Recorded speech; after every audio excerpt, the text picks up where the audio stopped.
हरे कृष्णा, राधे राधे, हर हर महादेव, ओम नमः शिवाय। आप सभी का दिन शुभ और मंगलमय हो।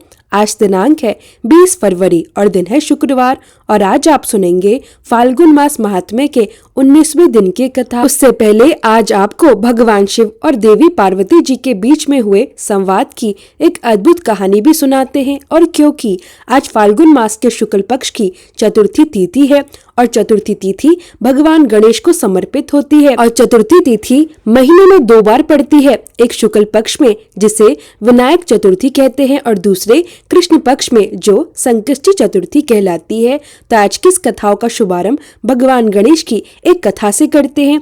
आप सब पर विघ्न भगवान गणेश की कृपा सदैव बनी रहे। अमर सुहाग और पीहर देने वाली गणेश भगवान की कहानी। एक बार की बात है, एक भाई और बहन थे। बहन का विवाह हो चुका था और भाई भी अपनी पत्नी के साथ अपने घर में रहा करता था। बहन का नियम था कि वह अपने भाई का चेहरा देखकर ही भोजन किया करती, इसलिए हर रोज वह सुबह उठती और अपने ससुराल में घर का सारा काम जल्दी जल्दी करके अपने भाई का मुंह देखने के लिए उसके घर जाया करती। एक दिन रास्ते में एक पीपल के नीचे गणेश भगवान की मूर्ति रखी हुई थी। उसने भगवान के सामने हाथ जोड़कर कहा कि हे गणपति, मेरे जैसा अमर सुहाग और मेरे जैसा अमर पीहर सबको दीजिए। ऐसा कहकर वह आगे बढ़ जाती। जंगल की झाड़ियों के कांटे उसके पैरों में चुभा करते। एक दिन वह अपने भाई के घर पहुंची तो उदास होकर भाई का मुंह देखकर बैठ गई। भाभी ने पूछा, तुम्हारे पैरों में क्या हो गया है? यह सुनकर उसने भाभी को जवाब दिया कि भाभी, रास्ते में जंगल की झाड़ी के गिरे हुए कांटे मेरे पाँव में चुभ गए हैं। सुनकर लड़की की भाभी ने अपने पति से कहा कि सुनिए, आपकी बहन जब आती है तो रास्ते में झाड़ियों के गिरे हुए कांटे उसके पाँव में चुभ जाते हैं, आप रास्ते को साफ करवा दो। भाई ने तब कुल्हाड़ी लेकर सारी झाड़ियों को काटकर रास्ता साफ कर दिया, सारे कांटे भी हटा दिए। सफाई के कारण भगवान गणेश जी की मूर्ति का वह स्थान भी वहां से हट गया। अब तो यह देखकर भगवान गुस्सा हो गए और इसके भाई के प्राण हर लिए। लोग अंतिम संस्कार के लिए जब भाई को लेकर जा रहे थे तो उसकी भाभी रोते हुए लोगों से कहने लगे कि थोड़ी देर रुक जाओ, उनकी बहन आने वाली है, वे अपने भाई का मुंह देखे बिना नहीं रह सकती, उसका यह रोज का नियम है। तब लोग कहने लगे, आज तो देख लेगी पर कल किसे देखेगी। अब उधर रोज की तरह बहन अपने भाई का मुंह देखने के लिए जंगल में निकली। आज उसने देखा कि जंगल में तो सारा रास्ता साफ किया हुआ है। जब वह थोड़ा और आगे बढ़ी तो उसने देखा कि सिद्धि विनायक गणेश जी को भी वहां से हटा दिया गया है। तब उसने भाई के घर जाने से पहले गणेश जी को एक अच्छे स्थान पर रख दिया और हाथ जोड़कर बोली, हे भगवान, मेरे जैसा अमर सुहाग और मेरे जैसा अमर पीहर सबको देना। ऐसा बोलकर वह हर दिन की तरह आगे निकल गई। भगवान तब सोचने लगे कि अगर इसकी नहीं सुनी तो फिर हमें कौन मानेगा, हमें कौन पूछेगा।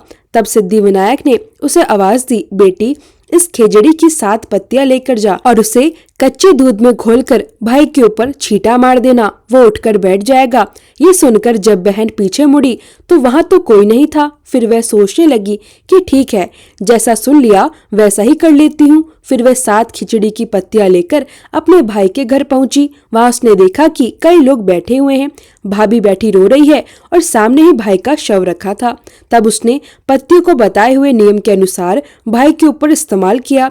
भाई तुरंत उठकर बैठ गया। भाई बहन से बोला कि मुझे बहुत ही गहरी नींद आ गई थी। तब बहन बोली कि ऐसी नींद तो किसी दुश्मन को भी ना आए और उसने अपनी सारी बात अपने भाई को बता दी। मान्यताओं के अनुसार यह है गणेश भगवान की कहानी, जिसे सुनने पर भगवान गणेश की कृपा बनी रहती है। अब सुनिए भगवान शिव और माता पार्वती के बीच में हुए संवाद की एक अद्भुत कथा।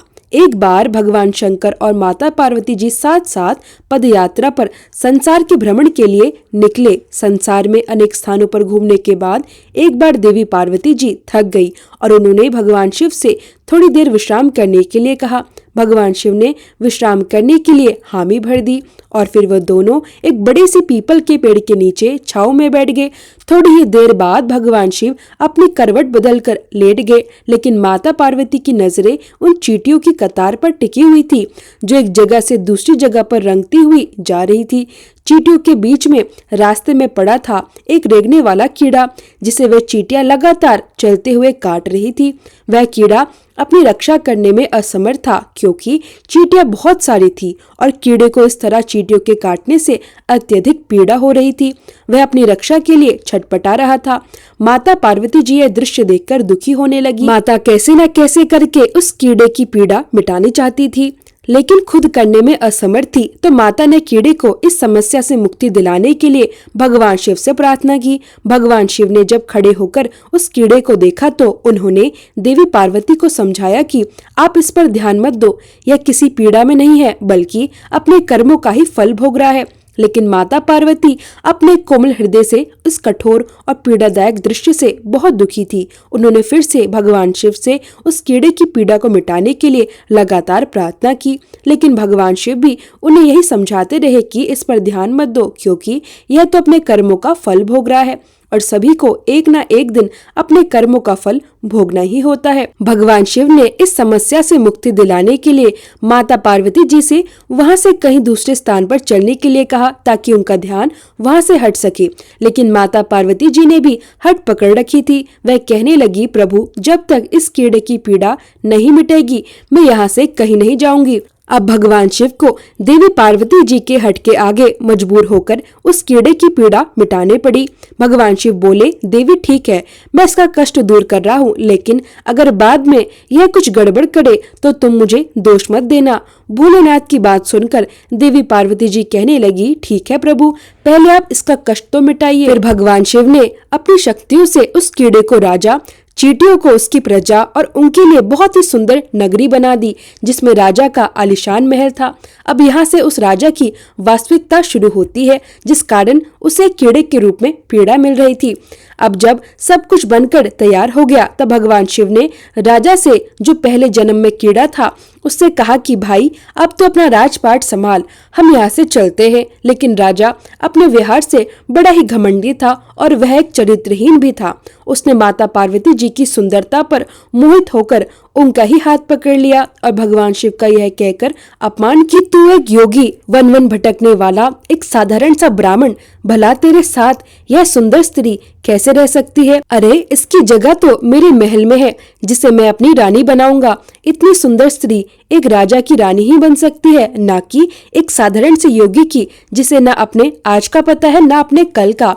अब मेरी बात सुन और यहाँ से चुपचाप चला जा, यह तो मेरी रानी बनेगी। तब भगवान शिव ने उस राजा को, जो अपने पूर्व जन्म में कीड़ा था, समझाने की बहुत कोशिश की। भगवान बोले, यह मेरी पत्नी है, तू अपना राजपाट संभाल, तुझे तो हजारों रूपमती मिल जाएंगी। भगवान शिव ने उसे समझाने का बहुत प्रयास किया, लेकिन वह राजा था कि अपनी ही जिद पर अड़ा रहा। तब भगवान शिव कहने लगे, ठीक है राजा, तुम इसे अपनी रानी बना लो, मैं चलता हूँ। भगवान की ये बातें सुनते ही माता पार्वती भगवान शिव के चरणों में गिर गई और बोली, स्वामी आप मुझे इस दुविधा में छोड़कर अकेले कैसे जा सकते हैं? तब भगवान शिव बोले, देवी मैंने तो तुमसे पहले ही कहा था कि मैं इसका कष्ट मिटा दूंगा, लेकिन बाद में अगर यह कुछ गड़बड़ करता है तो तुम मुझे इसका दोष मत देना। माता पार्वती जी बोली, हे नाथ मुझे क्षमा कीजिए, मैं कर्म सिद्धांत को नहीं पहचान सकी, लेकिन अब मैं समझ गई हूँ कि यह घमंडी और चरित्रहीन मानव अपने पिछले जन्म के कर्मों का ही फल भोग रहा था। इस क्रूर मानव ने अवश्य ही अपने जीवन में अनंत पाप किए होंगे, जिसका दंड इसे आज इस कीड़े के रूप में भुगतना पड़ रहा है। अब भगवान शिव प्रसन्न हुए कि चाहे देवी पार्वती ने हट करके ही इसका कष्ट मिटाना चाहा, परंतु अब वह कर्म सिद्धांत को समझ चुकी थी। फिर भगवान शिव ने अपनी शक्तियों से सारी परिस्थितियां पहले जैसी ही कर दी। राजा को वही पहले की तरह कीड़ा और प्रजा को पहले की तरह चींटियां बनाकर उसके कर्म सिद्धांत को उसके हाल पर छोड़ दिया। अब माता पार्वती जी भी प्रसन्न होकर भगवान शिव के साथ अपने भ्रमण पर पुनः निकल पड़ी। इसी तरह प्राणियों को अपने अच्छे और बुरे कर्मों का फल तो भोगना ही पड़ता है, आज नहीं तो कल, कल नहीं तो परसों, और इस जन्म में नहीं तो अगले जन्म में फल तो भोगना ही होगा। यह थी आज की कथा। अब सुनिए फाल्गुन मास महात्म्य का आज का पावन अध्याय। धर्मराज युधिष्ठिर ने विनम्र भाव से पूछा, हे महर्षि मार्कंडेय, कृपा करके यह भी बताइए कि राजा हिरण्यतेजा ने नर्मदा नदी को किस प्रकार इस पृथ्वी पर अवतरित किया था। तब महर्षि मार्कंडेय जी बोले, राजन चंद्रवंश में हिरण्यतेजा नाम से प्रसिद्ध एक महान राजर्षि हुए हैं। वे समस्त धर्मात्माओं में श्रेष्ठ, प्रजापतियों के समान तेजस्वी और अत्यंत पुण्यात्मा थे।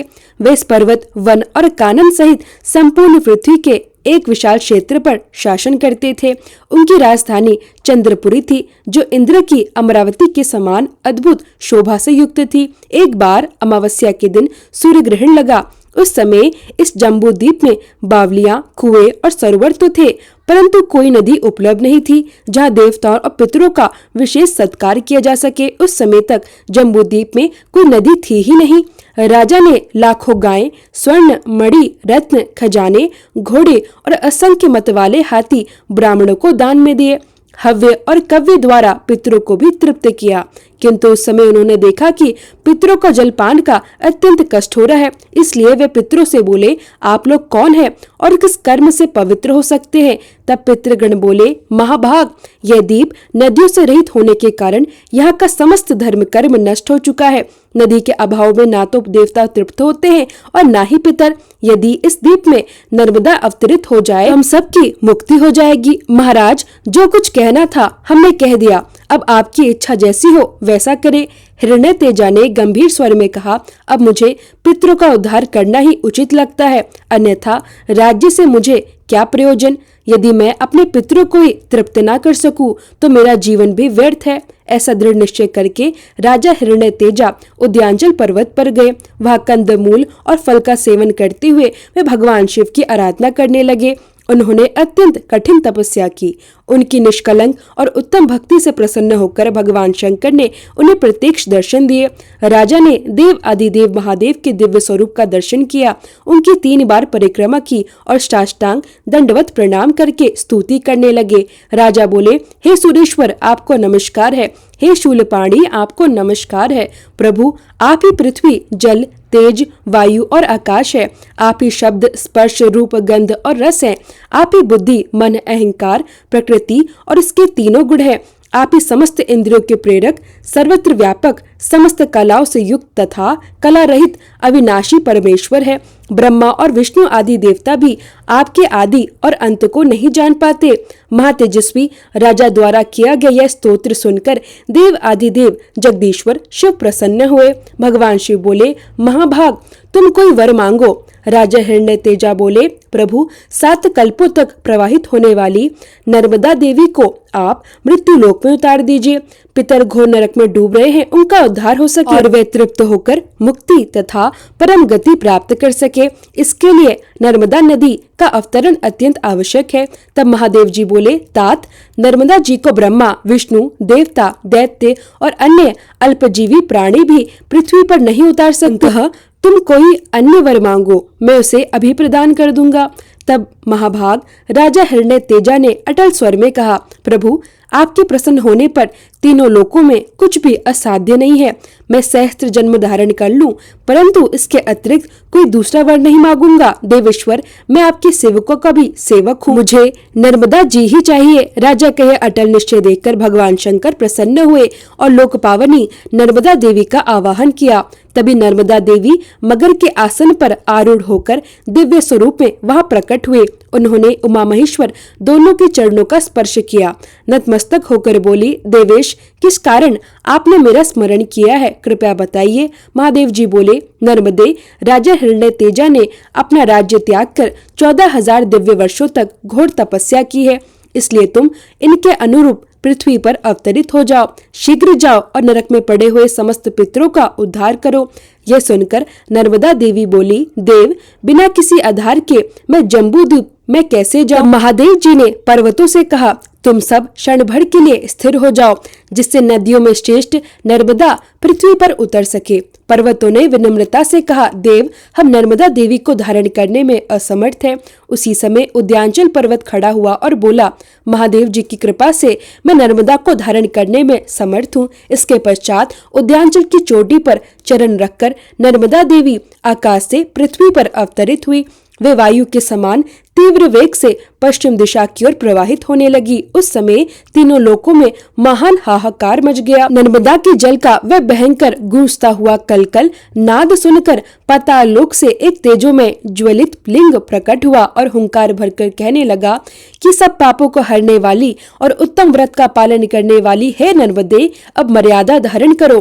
तुम्हें धारण करने के लिए ही महादेव जी ने 3 पर्वतों की सृष्टि की है, मेरु, हिवा और कैलाश, तथा चौथा पर्वत श्रेष्ठ विंध्य भी तुम्हें धारण करने में समर्थ है। इन पर्वतों की लंबाई पूर्व से पश्चिम दिशा की ओर 32,000 योजन है और दक्षिण दिशा से उत्तर की ओर चढ़ाई 500 योजन है। इसके बाद राजा श्री हिरण्यतेजा ने नर्मदा से कहा, देवी, आपने हमारे पितरों का उद्धार करने के लिए हम पर बड़ी कृपा की है।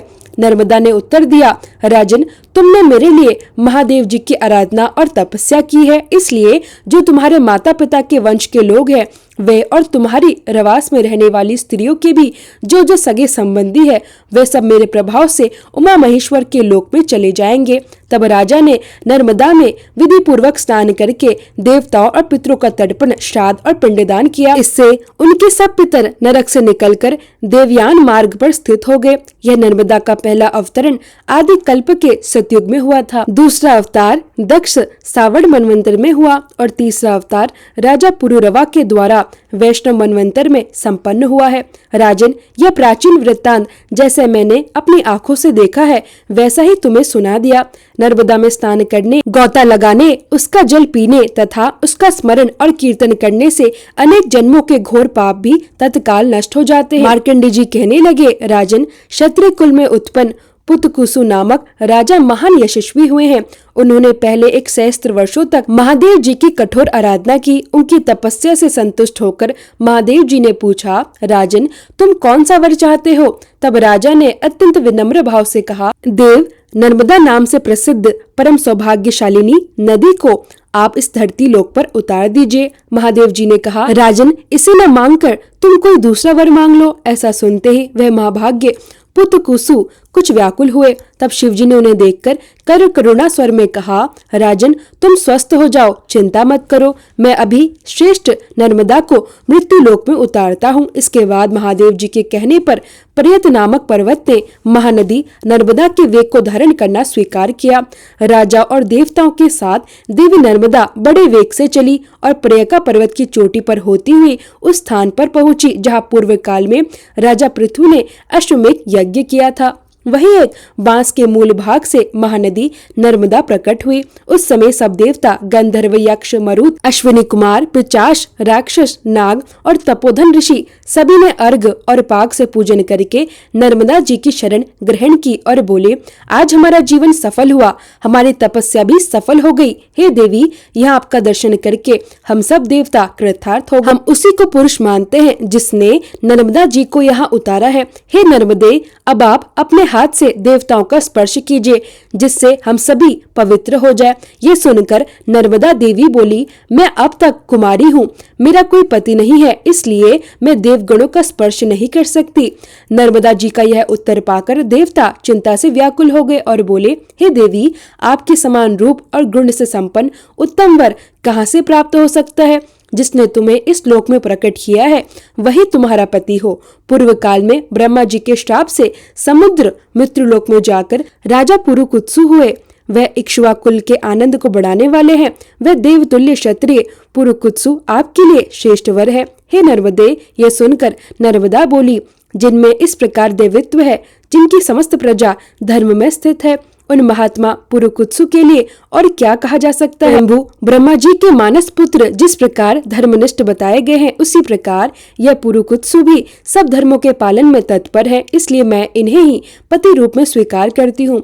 सुनकर राजा पुरुकुत्सु बोले, हे नर्मदे, आप देव कन्या है, मुझ पर कृपा कीजिए जिससे मेरे पितर स्वर्ग को जाएं और मेरा भी महान यश। नर्मदा जी ने अत्यंत करुणामयी स्वर में कहा, राजन, ऐसा ही हो। अब आप मुझसे जो चाहते हैं वह सब मेरी कृपा से आपको अवश्य प्राप्त होगा। ऐसा कहकर देवी नर्मदा पर्यत पर्वत से निकलकर पश्चिम दिशा की ओर प्रस्थान कर गई। वह धनुष से छोटे हुए बाण की तरह पृथ्वी को चीरती हुई पर्वत शिखरों को तोड़ती फोड़ती हुई बड़ी तीव्र गति से आगे बढ़ने लगी। उस समय विंध्य पर्वत के प्रदेश में वे जहाँ जहाँ गई वहाँ स्नान किया जाता है।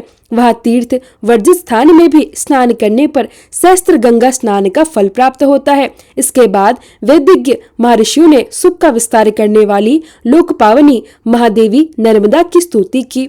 वेद धर्म के मूल है स्मृतियाँ, उनके फूल और फल है। अग्निहोत्र परायण पुण्यात्मा द्विज उस फल का उपभोग करते हैं, परंतु वे भी नर्मदा को स्वर्ग की सीढ़ी समझकर उसका सेवन किया करते हैं। जहाँ जहाँ भगवान शिव के शुभ मंदिर के समीप पूर्णमयी नर्मदा विद्यमान है, वहाँ नर्मदा नदी का स्नान 1,00,000 गंगा स्नान के समान फलदायक होता है। अग्निहोत्र से जो पुण्य प्राप्त होता है और पितरों के श्राद्ध से जो दिव्य फल मिलता है, वह सब नर्मदा जी के पवित्र जल से बड़ी सहजता से प्राप्त हो जाता है। नर्मदा जी के नाम का कीर्तन करना और उनके संगम तीर्थ में दान देना, इससे समान कोई दूसरी वस्तु नहीं है। जो बुद्धिमान मनुष्य प्रातःकाल उठकर नर्मदा नदी में स्नान करते हैं, उनके पहले जन्म का और इस जन्म का किया हुआ पाप तत्काल नष्ट हो जाता है। कोई भी मनुष्य यदि नर्मदा जी में कहीं भी स्नान कर लेता है तो उसका 100 जन्मों का पाप भी तुरंत ही नष्ट हो जाता है। जो मनुष्य नर्मदा नदी के तट पर मृत्यु को प्राप्त होता है, वह भगवान शंकर के स्वरूप को प्राप्त हो जाता है। जहाँ नर्मदा नहीं है वहाँ पापों के प्रायश्चित की प्रेरणा दी जाती है, परंतु जहाँ नर्मदा का जल प्राप्त हो जाता है वह प्रायश्चित की आवश्यकता ही नहीं रह जाती। विंध्यगिरि के 8 मानस पुत्र बताए गए हैं, जिनमें प्रेत प्रथम है। उसे सब पर्वतों में श्रेष्ठ माना जाना चाहिए। नर्मदा नदी के 150 स्तोत्र कहे गए हैं। आद्य कोश के तीसरे भाग अर्थात 587 गज की चौड़ाई में उनकी धारा बहती है, ऐसा विद्वान पुरुषों ने बताया है। हे युधिष्ठिर, परमेश्वरी नर्मदा ने देवताओं और मनुष्य के हित के लिए ही स्वयं को धारण किया है। वह समस्त सरिताओं में श्रेष्ठ है और संपूर्ण जगत को तारने के लिए इस धरा पर अवतरित हुई है। उनके पावन तट पर स्वर्ग और मोक्ष दोनों ही स्थित है। जय भोलेनाथ। आज की कथा में बस इतना ही। इसके आगे का वृत्तांत आप सब आने वाले अध्याय में अवश्य सुनिए।